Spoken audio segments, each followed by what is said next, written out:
सभी को मेरा प्रणाम।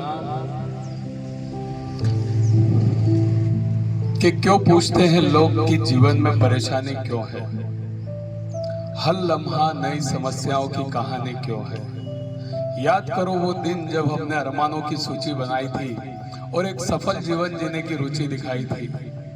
दिल के समंदर में सपनों की लहर थी और उनको पूरा करने के लिए जज्बातों की कहर थी।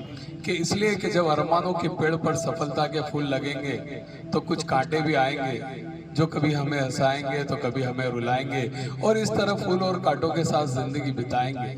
अब वापस जाने का कोई उपाय नहीं है। खुद को खुद से प्रोत्साहित करते हुए, परिस्थितियों से प्यार करते हुए है, बिना किसी से झगड़ते हुए आगे चलते जाना है। न जाने हमारे जैसे कितने आए कितने चले गए, हमें भी एक दिन जाना है।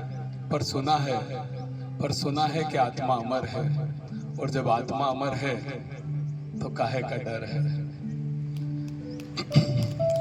एक बहुत छोटी सी कहानी आज जो हमें भगवान के काफी करीब लेके जाएगी।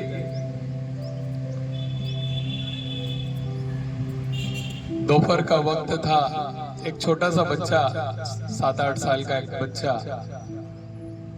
रोड के किनारे फूल बेच रहा था। गर्मी काफी थी, छोटे बच्चे के पैर में चप्पल भी नहीं थी, उसके पैर काफी जल रहे थे। लोग उसके पास आ रहे थे, फूल खरीद रहे थे, मोल भाव कर रहे थे। इन सब के बीच एक व्यक्ति देखता है कि बच्चा बड़ा धूप में बैठा हुआ है, इसके पाँव में चप्पल भी नहीं है, इसके पाँव जल रहे हैं। वो बड़ा विचलित होता है, परेशान होता है कि यार इस बच्चे के लिए मैं कुछ करूं, इसको कहीं से जूते लाके दे देता हूं। ठीक है, पास ही में एक जूते की दुकान पे जाता है, उसके हिसाब से जूते लेके आता है और उस बच्चे को जो फूल बेच रहा होता है उसको जूते देता है। बच्चा बड़ा खुश होता है